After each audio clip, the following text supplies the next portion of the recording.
and welcome to our Next Guest TV show coming to you from Channel I Studios. We're also live on Facebook. I'm super excited to come your way again, and today we celebrate an award-winning Ghanaian filmmaker whose movies have made appearances on international platforms. Have you watched Azali? One of the best Ghanaian movies on Netflix. I mean, a beautiful story, set in everything. He was the director of photography and the editor. I'm Maud and I'm Ashiabo, and the show is brought to you by Moorish Pepper Sauce, Scrummy Cakes and More GH, Vidanol for Kids, A-Lee Consult, and FGCA Management Consult. Stick and stay with us. We'll be right back.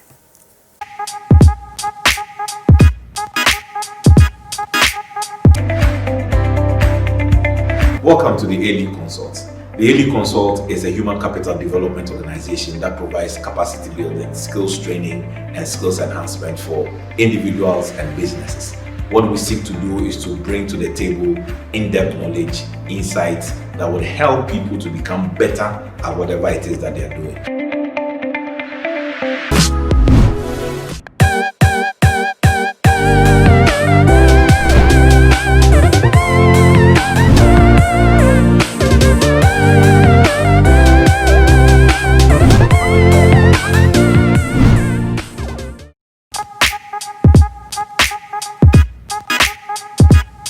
And welcome back from the break. If you just joined us, this is our Next Guest TV show. My outfit is by Nakia Couture and my makeup is by Bronze Palette. Follow her on Instagram as Nakia Couture and my makeup Bronzed Palette. Our guest today is multi-talented. He's a filmmaker, cinematographer, director, and he's an actor. He's won so many awards with whatever film he makes. Ladies and gentlemen, help me welcome Mr. William Kojo Agbeti. Welcome to the show. Thank you very much. You're looking good. Yes, I don't know my designer, unfortunately. You don't? Anyways. And I don't know my makeup artist too.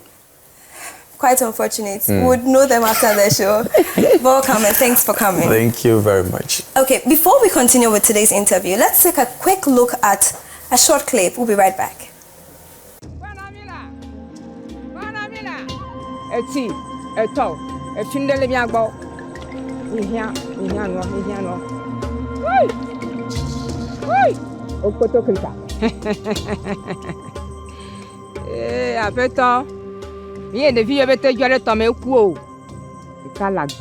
Nyanua enye devi otagboko. R-I-C-E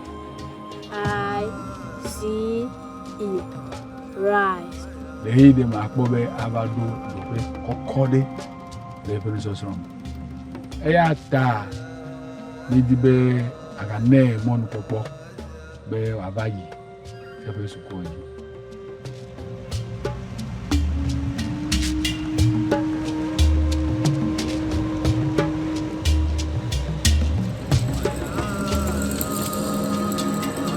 Okay, so that was Nirvana. I hope I got the name right. Yeah, Nirvana. Nirvana. What role did you play here? What motivated this whole Nirvana film? I think the whole idea started with a friend, Richard Governor. Okay. He wanted to do a short film. And he loved to do in a native language, you know, so... He loved to do it in the native language. That's his first film to be done in local language, so... he came to me, we started with conceptualizing the script phase, and we're looking at a story that will fit the Volta region, and also tell a story about education, you know. So we started with the story, went through all the creative process in writing, and then finally we came out with the title Nirvana. You know, and we did a film in the Volta region. But is there a particular meaning to the Nirvana, or you just... The Nirvana, to say, is the highest point of achievement, you know, your epic point. You could call it heaven, you could call it a place of respite, you could call it, you know, your destination. You know, so we want to travel with the story to the highest peak of it. Okay, so that satisfies why it is for the boy to achieve a certain aim. That's a beautiful story. Yeah, it's a beautiful story. I mean, it's amazing, and I love the story, and I love to see it myself anytime. Wow. Okay, the movie was of a natural setting. You said it was in the Volta region, right? Yeah, it was in the Volta region. But this whole water thing, that was a river, I guess. Yeah, it's a Bando Lake. Bando Lake. Yeah. Okay. Weren't there people who were having issues with aquaphobia? Like, how did you go about this whole side of the thing? For me, it's the first time, telling a story and having to have a setting on a river or a lake.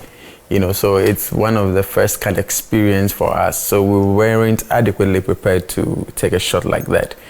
So we went in there to survey the place. We looked at the location, and I think on the second day or third day, we went in there to shoot. Okay. So it was the first time. So we took a lot of things for granted. We didn't go with a life jacket. We were always concerned about equipment. We were concerned about filming. We were concerned about pictures and all these aesthetic things that makes up the beauty of what you see. But unfortunately for us, we ended up having an accident. Our boat capsized. It was with the middle of shoots, and all the equipment, about 60 or 70,000 worth of equipment, wow, that's went bad. under the lake. So we were rescued. Fortunately for us, we escaped with our lives. But equipment later, some of them got damaged. We have to send in a team of divers to go retrieve the equipment for us. So we're daring enough. And the next day we had to get in a set of equipment from Accra, and then we continued the shoot. This time around, putting all the safety measures in place for the continuation of the shoot. Yes, I mean, it's interesting. The experience is wild. It's near-death experience, but yet we're able to produce something that is visually stunning. For you to see. So the risk is there, a lot of risk, but we've gone past it now. Wow, that's interesting. But then, with the actors on board, were there people who didn't like the whole water idea? How did you deal with that, or they were all fine with it? For me, we always want to have shoot with inexperienced actors. I mean, I love to use native people, not real actors, not professional actors. For me, the language is very key, and the people's story must be told by the people, and that's often what I believe in. Sending in professional actors into the Volta region to learn to speak the language is often very difficult. Actors have their own thing, have their own preparation stages. But then people who are native, we don't have to rehearse them that much, because it's their life, it's their story. So the flow is very easy for us. So for me, the people were very okay with river because that's where they live and they can swim, fortunately for them, but for us, we really had to struggle a bit. But for me, it wasn't an issue with them. It was a lot of the issue based on us and our inexperiences with the environment. The whole environment. Talking about the flow means there was something you had in mind. Like, what did you intend to achieve with the Nirvana film? For me, the whole story is based on education, how a lot of people in rural communities do not really see the essence of education. We want to empower people, especially the people in Volta region. My own hometown, the Volta people, the Voltarians, want to encourage education, want to encourage, for them to strive for the highest level of education at least. So at least they also, with their knowledge, someday can come back to help their communities. I mean, for me, if you want to tell a story, start from your home. Okay. And gradually you build up to tell the nation's story. So for me, it's very crucial for me to begin from a your place, own place my own that home. you're familiar with. How did all this start? I mean, the filmmaking process, media. I really never believed I would one day have a foot in the media circus. That is to say, this is not what you wanted to do originally. Of course, it's not exactly not what I wanted to do. I mean, my life journey has been a bit foggy.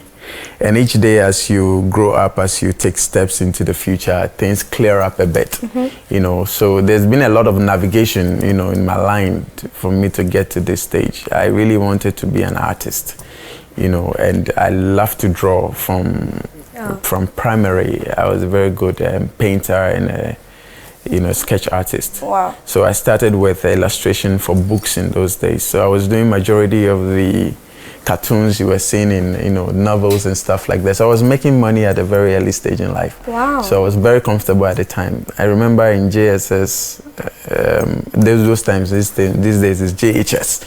Those times is JSS, So during that time I had a bank account at SSB Bank. you know, and cash was rolling in every month because I was doing a lot of drawing, artistic work for a lot of novels and stories. Wow. You know, so that was the vision. I wanted to be an artist, you know, painter, drawing, illustrator. So you don't do any of that now? I still can draw. You see, the beauty of it is that the transition is into what you see now to be cinematography, because it still has to do with visuals. Yeah. So I'm still painting, you know, because when I'm behind the camera composing shot, for me it still ties into all these past experiences. You know, I can do everything that has to do with production. Everything. Let's name. I can make up, special effects. I can do like mine. No, special effects. Oh, okay. You know, these are beauty makeups. I mean, but you I'm don't talking do about this. special effects, Okay. wound and all those kind of bloody stuff. I really can do that. I can do masks, you know, as in prosthetics. Okay. I can do a lot of that. You know, I can do sound design. You know, I can edit. I can basically everything. Visual effects. You know, basically everything. And you're able to do all of them as and when it demands that you should? Sure, because the majority of my works, you know, because it's very difficult these days in Ghana, you know, as a creative artist or somebody in the film sector to be successful, you know, from the cradle, from the scratch, whilst you're having a lot of people working together. It's not very easy for you to garner that kind of support. Yeah. You know, that energy, having editors, having, you know, cinematographers. It's very difficult. And a lot of my people, my friends have not been able to survive because they stuck to one discipline. And, you know, when they demanded other branches to tie in to support in their vision, they always have that kind of problem. But for me, because I was able to touch on everything, you know, I was able to do one-man production. And I felt, you know, for me, it was a very great foundation for me. I was a very good science student. And science student? Yeah. I wanted to be a doctor. Do you still want to be a doctor? A doctor in cinematography. Okay. Well, there's, you know, those times when we say you want to be a doctor, you know, a lot of people think you be in the clinical sectors, you know. But these days, you know, doctors could be... You could doctor everywhere you want to doctor. Anything doctor, you know. Doctor in marriage, doctor in... Doctor in marriage? Yeah. I mean, we have a lot of counselors that are doctors. That they counsel people about marriage, you know. So for me, I really wanted to be a doctor in the clinical sense, you know. But one man of blessed memory, George Nasser Hick, you know, he loved my visuals, he loved my painting, he loved my art. And he told William, you know what, that is what you're gifted in. So why don't you follow your gift? Why don't you do the things you love to do more? And I felt, you know, it was good listening to him. So I was in science school in St. Thomas Aquinas. I was in the science class and he advised me. I took up his advice. I went through a lot of thinking and I shifted from the science to the visual art department. And here you are now. And here I was carving and doing all sort of things. I was actually a very good sculptor. Wow. Yeah, very, very good sculptor. I could mold with clay, I could carve wood, everything at all you give me. And I won an award in that. That's amazing. Wow. What award was that? Yeah, I was the best in my school when at the speech and prize giving day. There was an exhibition. Oh, okay. So we had a lot of works exhibited, and my work happened to have emerged the winner of it all. So I was given a book. So before filmmaking and all this, what exactly did you do? For me, as I said, artist. You know, it's visual art. You know, and that's basically what I was doing. So and you were doing that as work before you decided to tour? Yeah, I was actually getting some few coins from it. And basically that's what I was doing, you know. And I moved from the traditional painting, ink on paper and all that into graphic designing, you know. So I had the opportunity to do an internship with a company, DDP. Okay. You know, so it was a time that, you know, I transit from, you know, the traditional painting into, you know, the digital phase. So it really helped because I really catched up easily. I was very good with composition. I was very good with color painting. So learning to use the softwares to do the very same things that I already know. So it was just like polishing what you already knew how to. And the system has already moved on at the time. So everything was being digitalized. Those times when you want a billboard, you have to paint it. if you want a signage, if you want a poster, everything has to be painted. Even at the time, movie posters, it was really very key. Orion Cinema and all those cinema houses. At the time, I was painting for them. I was painting posters, movie posters. Wow. You know, for them to post around, you know, advertising, you know, premiering or showing of movies and stuff like that. For now, I've been recognized as a filmmaker. For me, it's very crucial. So I feel that, you know, the media circus itself, I'm in the media circus, not a filmmaker per se. I could be anything in the media. Anything. I could be a journalist today. Journalist. Yeah, and something else tomorrow. Something else tomorrow. Talking about something else, I know you are also a pastor. How do you combine ministry and You see, filmmaking? amazingly, I felt that God, however, was preparing me every stage of the way. You know, for me, pastoral work, I really never wanted to be a pastor. Why? You know, I wanted Any to be a special reason? You know, it never came up in the things I had dreamt about. I really didn't want to. It really took time for me to, you know, have it all soaked in. You know, because I think I had a vision at the level 400, and I had a lot of prophecies from pastors that, you know, you're a man of God, you're a man of God. And I really didn't want it because I wanted to go into the film, I wanted to go into the media, I wanted to make money. So pastors, I really didn't see them to be, you know, business-minded people, but I realized that, you know, later on in life, everything could be, you know, businessized.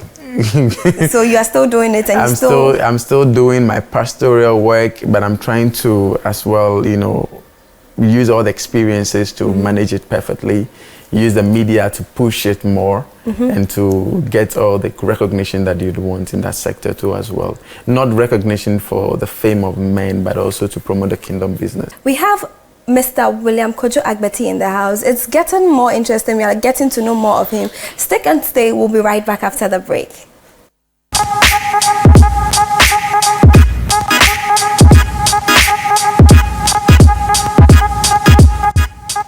Welcome back from the break. We still have Mr. Agbeti in the house. Mr. Agbeti, I know you've worked on some projects. Komabuza.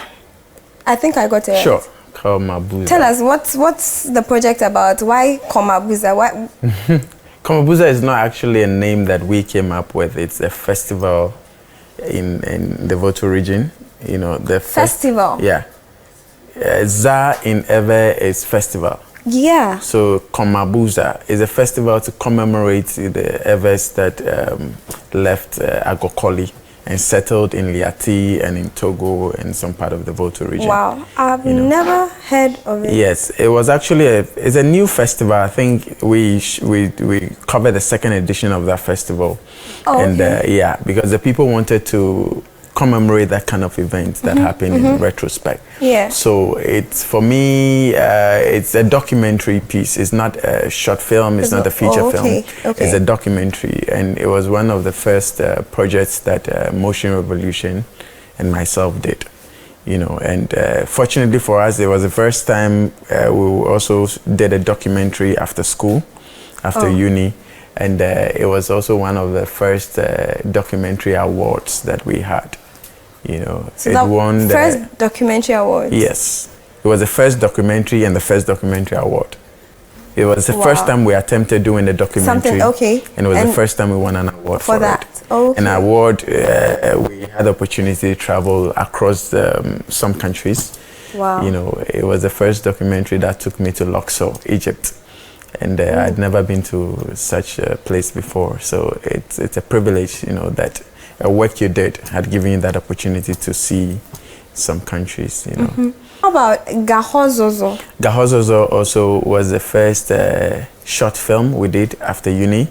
And first short film? We did after university, and it was the first award after university. Yeah, you're claiming the award. Yeah, the award is in the gene. It's in the gene. It's in the gene, born with it. Because everything I do from stage, you know, I've directed a lot of stage plays. I've written a lot of stage plays as well. And every script I have written, every stage play I have directed, they've all won awards. Wow. So I don't know any of my projects that have not won an award from cradle to now. That's interesting. Everything wins award. But what's the idea? What motivated the Gahozozo? Well, the Gahozozo actually was not a project that we wanted to do. We wanted to do a documentary on, Liati, the people of Liati, the people of Liati. That's the Komabuza festival, to commemorate their journey from, I think, Noche to Liati in the Voto region. Okay. So we were doing the documentary, and then we had to do some part in Togo. So we traveled to Togo to cover the aspect of the festival that was happening there. So at one time we went into a village, and the place was extremely quiet because everybody had moved to the Deba ground, and we had some time to move around, and the place was extremely quiet.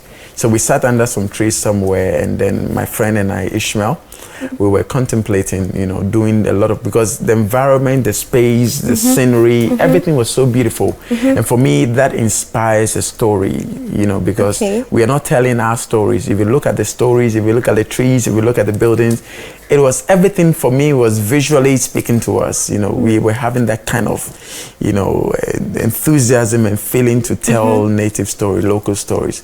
So it was the time that, we had the idea to do a short film. So the very scenery, the environment that we saw inspired the creation of Gahozozo. So during the time of the festival, we were writing the script for Gahozozo.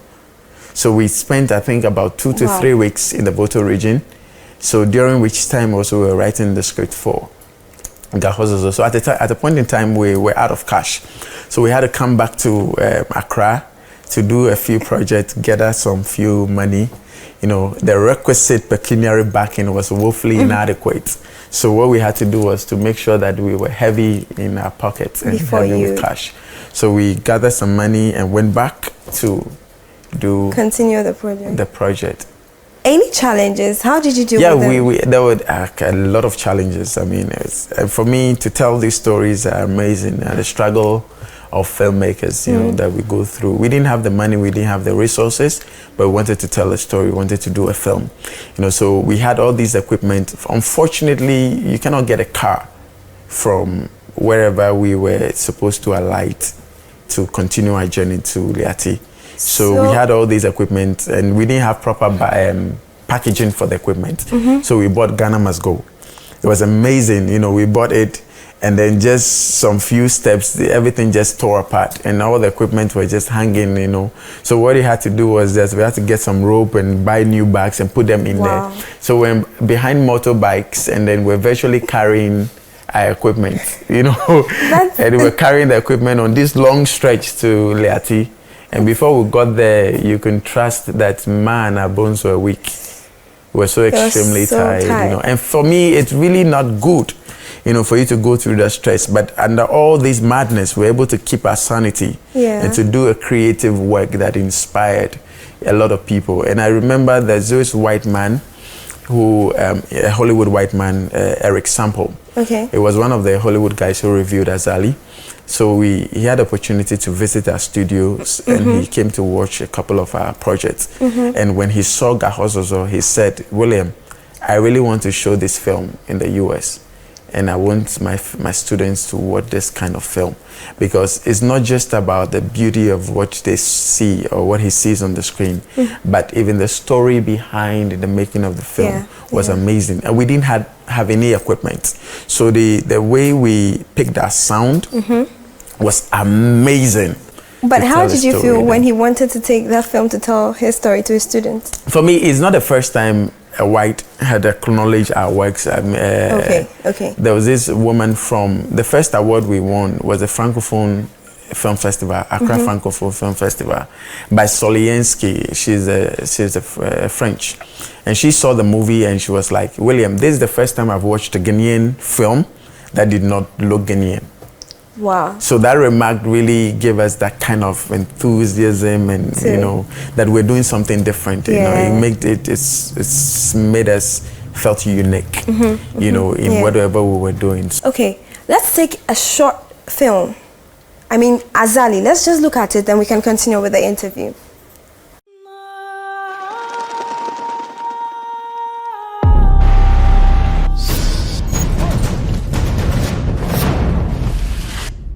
Amina, tankan ka yina.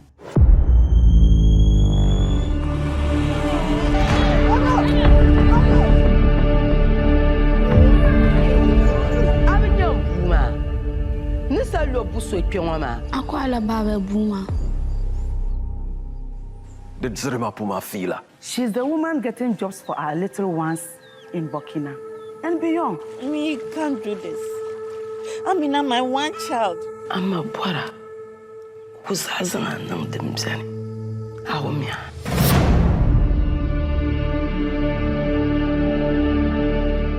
Rukaya, do you think you are better than all the other mothers who have sent their children away?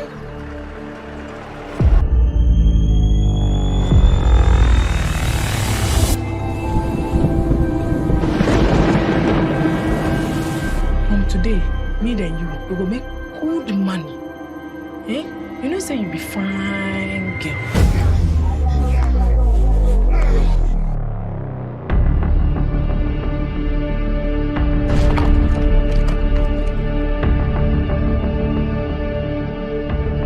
The two need to go say, Akato, Pam Solo, Sheka Changanga.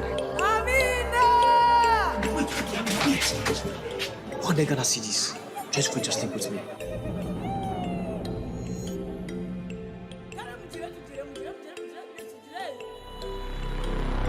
When you fear, in the picky waste the one they remove and fast. My buyer, maybe she will be home now. I was a wife and sempre primo. I want to be home.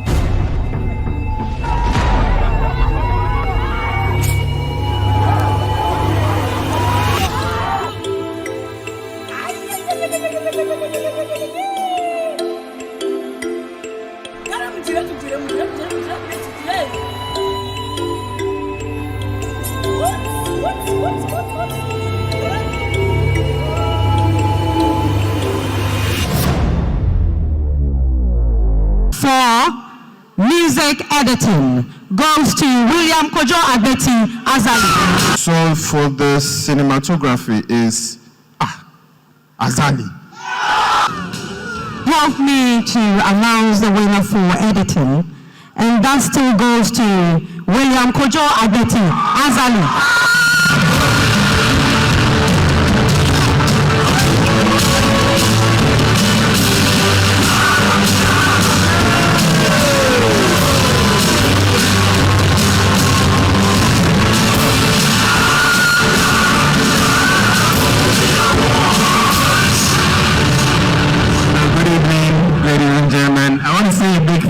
First of all, to God for giving me life to see this wonderful day. Azali took 8 months editing, and director was not patient with me, but I had all the time in the world to make this work. Thank you. It was Azali. I mean, after watching the movie, good work. The scenery was on point. The sound, the language, even the beauty of the language. Are all the actors natives of the town, or they just had to learn how to speak the language? Majority of the people, the cast of the film, were people who are already familiar with the language, the Gbani. But our main casts, Ajite, Anan, Akofa, and a couple of these guys had to go in there, had some time to learn the language. You know, so they were not the Gbani natives, but you know, they're filmmakers, they're actors. So they just learned? Yeah, they learned the language and they were able to deliver. Sure, the language was not 100%. There are a lot of criticism on the language, but I felt... But it was, well, it didn't look too much like they weren't natives. Yeah. They did a lot of work, and I'm sure the director also did a lot of, his input was really great in shaping these actors. You know, How many awards has Azali won? I'm sure it's more. We've lost count actually, but it should be around 20-something. Wow. 20-something awards, if I'm not mistaken. And out of it all, I think I have about 6 or so. That's interesting. It's amazing. But what's the role you play there? I know you did photography and editing. Yeah. What's your role as a director of the photography? What exactly do you do? For the director of photography is responsible for the visuals of the film. Okay. And most important, he also controls light. you know, placement of light, the kind of temperature you'd have to put in and all that. Okay. And he controls everything that has to do with camera movement, camera language, communication and all that. You know, so for me, anything that has to do with visual, the mise-en-scene, you know, it's the role of the cinematographer of the film. How was dealing with this role, like being the director of photography, in that setting? I'm sure it wasn't easy because that was a slum. So how did you go about it? Not entirely. I felt, you know, for me, the director and I communicated a lot on the visual. Of course, I've read the script. I've also worked on the script. We've made a lot of changes to the script. So for me, I have a visual print on the script even before going on set. And the director and myself, we've communicated on the style we'd want to use for the film. You are the doctor of cinematography. Okay. I know that the movie was nominated for the Oscars. Even though it didn't. It wasn't nominated. It was selected. Selected. Oh, okay. It was the Ghanaian Film selected. And I know it's the first Ghanaian movie. It's the very first Ghanaian movie selected for the Oscars. Okay. And amazingly for us, you know, we had a lot of credentials at least to have made it even to the final stage of the selection process. But unfortunately for us, you see, Oscar is an enterprise, it's a business, and there's politics in there. You know, so for you to make it to the final selection, your film must have some kind of recognition. A lot of people must tweet about the film, the very country in which you are. You must have a lot of prominent people talk about the film. So the buzz that is generated around the film really can push it, you know, to the Oscars. Fortunately, we're able to make it past the first 3 stages. So it was just at the latter. But how did you feel about it? For me, I don't know. I really detached my feeling from some of these things because things that has to do with emotion, you don't really want to give your full, you know, emotional attention to it.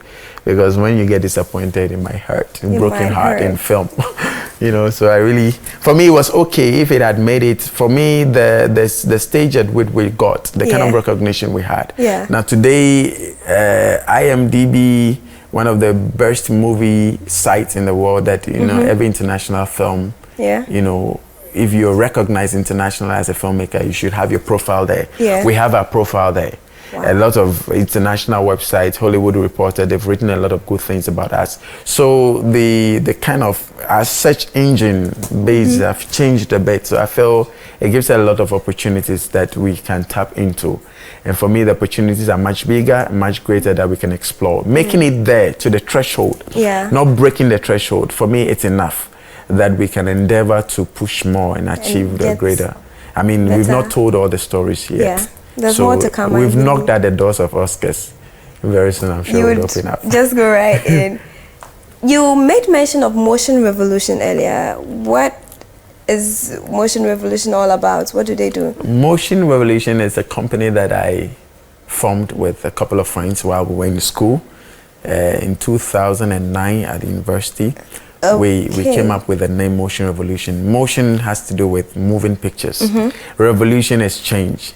So this change in movie pictures or change in the film, you know, so it was a very strong comparison, you know, because it really stands for what we really want to do and the kind of change we want to bring into the system. And I felt that the name has really had a lot of impact and effect on us.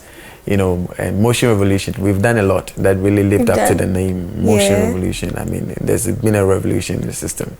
We're the first to make it to the Oscars. Great.